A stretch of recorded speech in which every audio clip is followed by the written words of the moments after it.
ঘরে যদি চাল আর আলু থাকে এই রকম রেসিপি বানিয়ে তাক লাগিয়ে দিতে পারেন। খুব সহজেই অল্প সময়ের মধ্যে তৈরি করে নিতে পারবেন। খেতে তো অসম্ভব মজার হয়েছে। একবার দেখাতে খুব সহজেই বানিয়ে নিতে পারবে। একটা আপনাদের খেয়ে দেখাচ্ছি, দেখুন এতটাই মজার হয়েছে।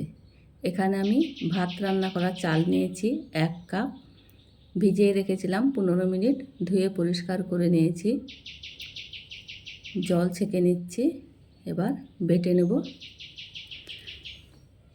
এখানে সেদ্ধ আলু 2টো নিয়েছি, ভেঙে দিয়ে দিচ্ছি। পেস্ট করে নেব খুব সুন্দরভাবে। ভিডিওর কোনো অংশ ভালো লাগলে বন্ধুদের সঙ্গে বেশি বেশি শেয়ার করে দিবেন। পেস্ট করে নিয়েছি, একটি বাটি ঢেলে নিচ্ছি। দিয়ে দিচ্ছি স্বাদ মতো লবণ, কালো জিরা, কাঁচা লঙ্কা কুচি, এখানে 1 টুকরো গাজর কুচি, একটা পেঁয়াজ কুচি, সব কিছু মিশিয়ে নিচ্ছি।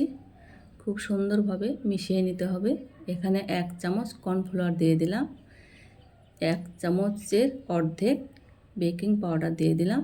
আবারও খুব সুন্দরভাবে মেখে নিয়ে ধনেপাতা কুচি দিয়ে আবারও ভালোভাবে মিশিয়ে নিচ্ছি। খুব সুন্দরভাবে ফেটিয়ে নিতে হবে, সব কিছু যাতে একসঙ্গে মিশিয়ে যায়। মিশিয়ে নেওয়া হয়ে গেছে। গ্যাসে তেল চাপিয়ে গরম করে নিয়েছি। এবার বড়ার আকারে ভেজে নেব। আমার চ্যানেলে নিত্য নতুন রেসিপি পেতে চ্যানেলটিতে উৎসাহিত করবেন। দেখুন, আপনারা কোনো রেসিপি দেখতে চাইলে কমেন্ট করে জানাবেন রেসিপি কেমন হয়েছে।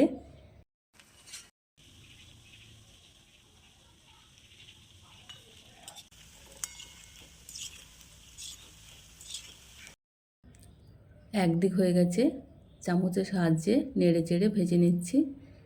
ভাজা হয়ে গেছে, তুলে নিচ্ছি। দেখুন, খুব বেশি মচমচে করে ভাজবো না, হালকা কালার করে ভেজে নেব।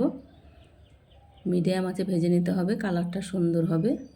বাকিগুলো একই রকমভাবে ভেজে নেব। আপনি যদি আমার চ্যানেলে নতুন হয়ে থাকেন চ্যানেলটি সাবস্ক্রাইব করে নিতে পারেন।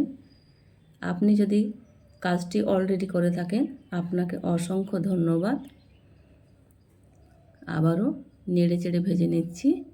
ভাজা হয়ে গেছে, তুলে নিচ্ছি। আমার সবগুলাই ভেজে নেওয়া হয়ে গেছে। বিকেলে যদি এইরকম একটি রেসিপি থাকে খেতে তো দারুণ হয়, অসম্ভব মজার হয়েছে। দেখুন, 2 রকমভাবে ভেজে নিয়েছিলাম। একটা বেশি বাদামি কালার করে ভেজে নিয়েছিলাম, একটু হালকা। দুটোই খেতে ভালো লেগে